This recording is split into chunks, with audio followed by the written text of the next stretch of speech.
Alright, the first half of lesson 6.5 focused on identifying solutions to inequalities and then also graphing inequalities. Today we're going to focus on how we can write an inequality to represent a word problem or a real world situation, and then also graph those inequalities, and also being able to write an inequality from a graph.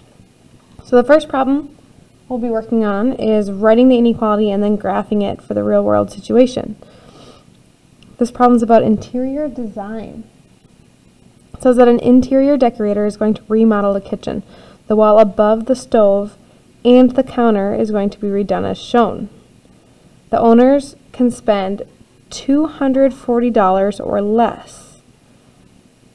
Write an inequality and graph the solutions. What are three possible, so we need three possible prices for the wallpaper and tiles. We know that the entire area, according to the picture, that we need tiled is 12 square feet. And we also know that the total area covered in paper is 24 square feet. We just don't know how much each is going to be. So we're taking the tiled area and combining that with the papered area to find a total price that has to be $420 or less. So first, let's start by saying that the X represents the cost per square foot for paper.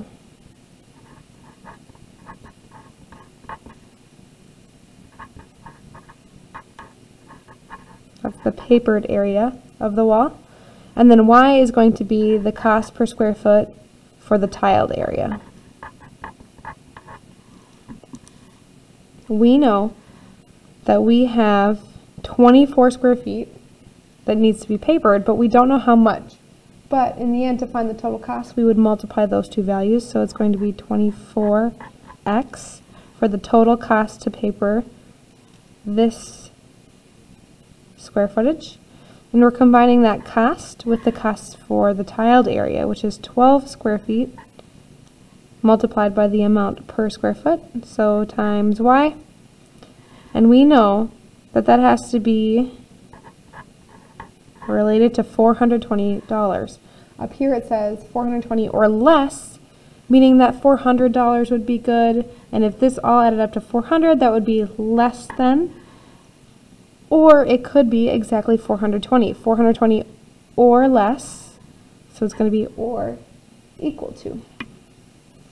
We have our inequality, and now to graph that, we can go in two different ways. We can find our intercepts by plugging in zeros, or we can solve it for slope-intercept form. Let's try both strategies. If we find our intercepts, we're going to plug in 0 for x and solve. When we do that, that cancels, and then we have to divide by 12, giving us y is less than or equal to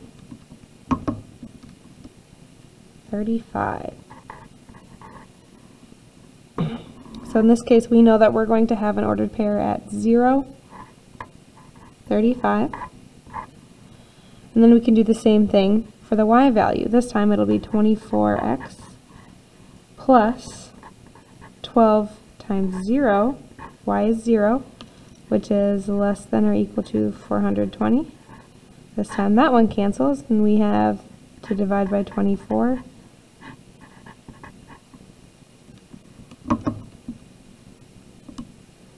When we do that, we get x is less than or equal to 17.5. So that ordered pair would be 17.5, 0. That's one way of being able to graph it. Now we have two ordered pairs to be able to connect that. The other way is just by solving for y, and I know that's one strategy that many of you like to use, so we'll show that as well.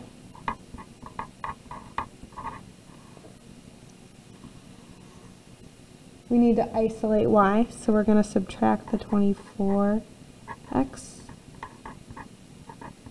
on both sides, leaving us with 12y is less than or equal to negative 24x plus 420. Then we divide by 12,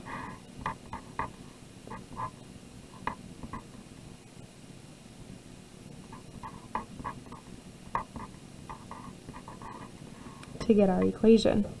And you'll notice here that the y-intercept from our equation is the same as the one that we found up here, which is exactly what we want. So when we plot this, we know that our y-intercept is going to be at 35. Before we can do that, we need to label everything that's going on here. So the x is going to be the square foot for the paper. So that's the paper cost per square foot. And the y is going to be the tile cost.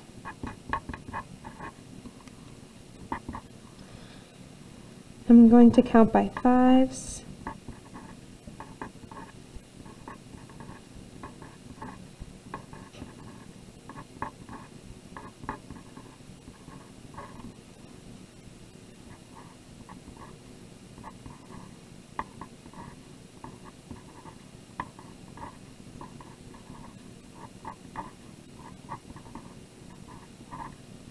Okay, and then plot our y-intercept. So at 0, 35, we have a point. And you can tell here that if we were going to use our equation, a slope of -2 could be a little difficult to plot since we're counting by fives. So that's where standard form comes in really helpful. And then we'll go over to 17.5, which is halfway between 15 and 20, 0.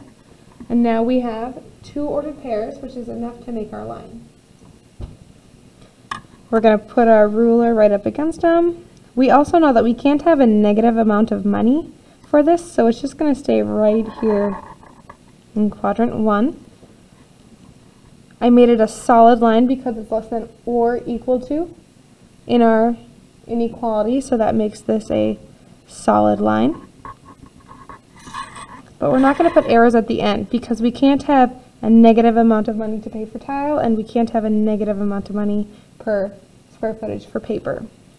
So now we need to figure out, are we going to be shading out here for all of our solutions or inside? So what we can do is we can pick an ordered pair to see what will make it true. The easiest ordered pair to pick is 0, 0. It's not on our line, but we could also pick 5, 5. Any ordered pair inside or outside here that isn't on our line is a good ordered pair to pick. I'm going to check using 0, 0 and plug it in. When we do that, we get 0 for both terms, making it easy to simplify. This is 0, so we have 0 plus 0. And we know that 0 is going to be less than or equal to 420. So that is a true sentence, meaning this is a solution to our inequality, and that's below our line. So we're going to shade everything below our line, meaning everything below here could create a nice combination for us. So to answer our question, when it says, what are 3 possible prices for the wallpaper and tile, we can find that right here. We could say that the ordered pair 10, 5, and if we say 10, 5, that's X, Y, so it's $10 per square foot of paper, $5 per square foot of tile. Another combination that would work is 520,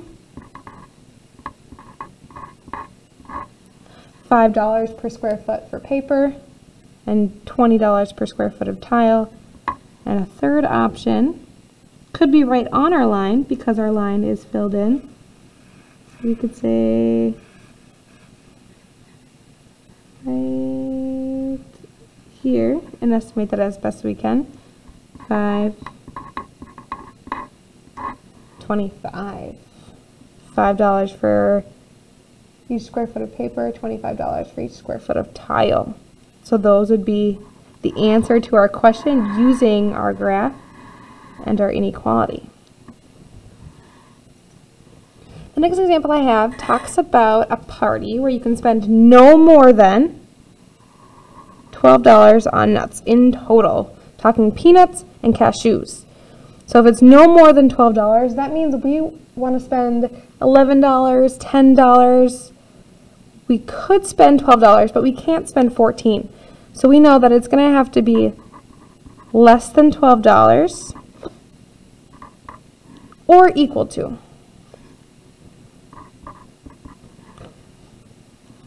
So we're going to use that when we write our inequality, and we also know that it's coming, the money, that total cost is coming from two different types of nuts, peanuts and cashews. So when we combine them, we can say that X is representing peanuts, Y is going to represent pounds of cashews,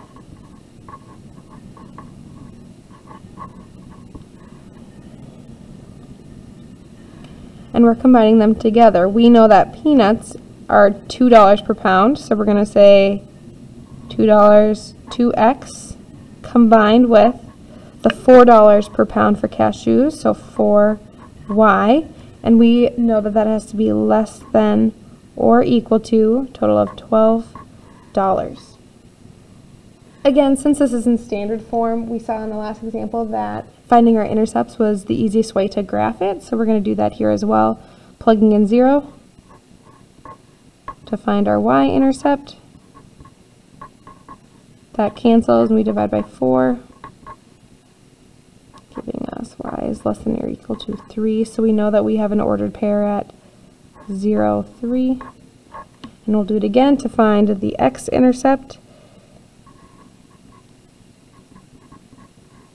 Plugging 0 in for y this time. And simplifying.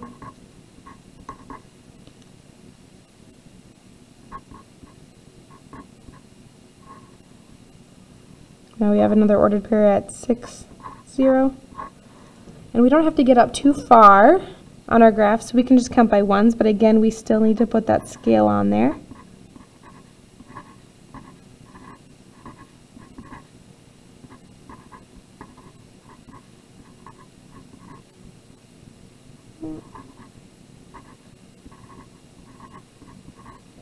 This is a 6.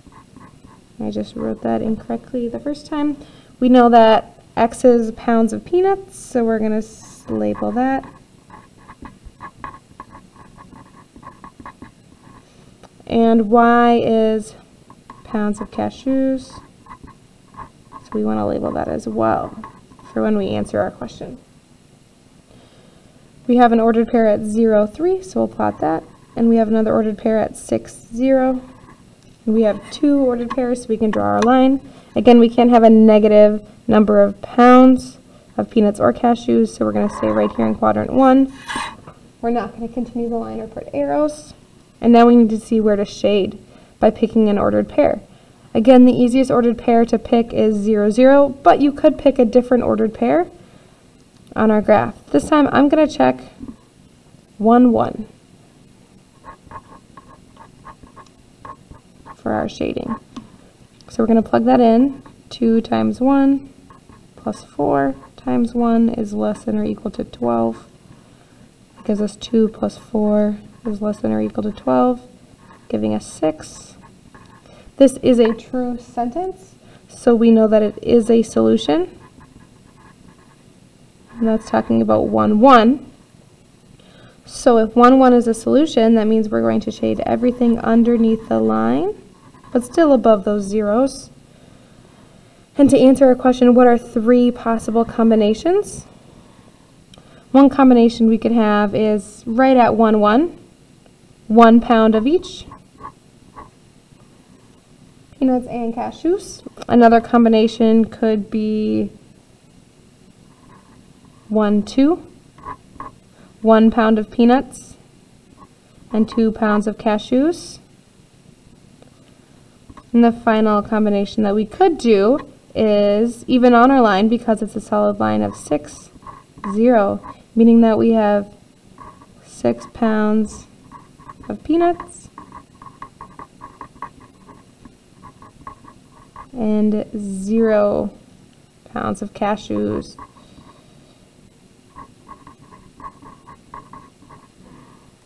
Again, you'd want to label all of those for your answer.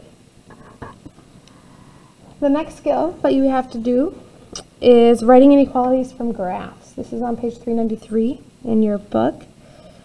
What we start out with is by just writing an equation for our line. We can put that into slope-intercept form. That's the one that we're most familiar with. We want to find two ordered pairs on our graph. A really important one to find is our y-intercept. We know that in this case our y-intercept is a positive 1. Then we need to find our slope, and it looks like it's rising up 1, 2 over 1, giving us a slope of 2. So to start with, we can just write that as an equation. We know it's an inequality because of the shading, but we can write it as an equation of y is equal to our slope of 2 multiplied by x plus 1 because it's at a positive 1. And then we just need to adjust that. We're going to pick an ordered pair. So we're going to check an ordered pair that makes it true because we want our inequality to fit with the solutions graphed. So we're going to pick a shaded ordered pair. And in this case, we're going to pick again 0, 0. 0, 0 is shaded, and it's an easy one to plug in. You could pick a different one from the shaded region, but I'm going to choose 0, 0. 0 in for y, 2 times 0 plus 1, and simplify it to see what our inequality symbol should be. 0 then equal to 0 plus 1. Then when we compare this 0 in comparison to 1, well 0 is less than 1, so we know our symbol has to be less than for this to be a true statement, or for 0, 0 to be a solution, which it is. And it's also a solid line, so it needs to be or equal to. So now we can write the full inequality including that. Our answer would be y, plugging this directly in, maybe easier to write it directly underneath, is less than or equal to, going back to the original 2x plus 1. And this inequality fits with our graph. Let's try one more. This time, we notice that it's a dashed line, so it's not going to have the or equal to symbol, but again, we start with finding our equation. We need our slope and our y-intercept. In this case, our y-intercept is at a -1. Finding a couple points to find our slope. It's going up 1 over 2, so a rise of 1, run of 2, slope of 1/2. We could write our equation, y is equal to 1/2 x plus a -1 or just -1. Again, we want to pick an ordered pair that's in the shaded region. Notice this time it's not 0, 0, so we're going to pick an ordered pair that's going to be 1 in the shaded region, and also noticing that we're going to be multiplying by 1/2, so we want to pick a number that's easier for that. So in this case, I'm going to pick 2, -2.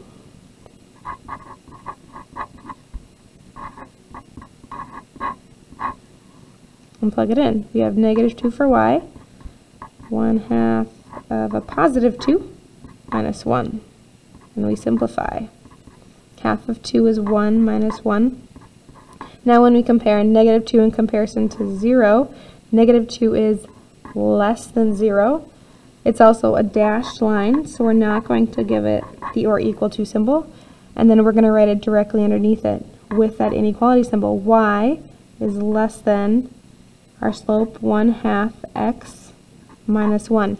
Notice how we kept it in the exact same order. The y is still on the left side of our inequality symbol. Our slope and y-intercept are still on the right. We can't flip that around because then that changes the meaning within our problem. So this is our inequality to fit with or to represent our graph.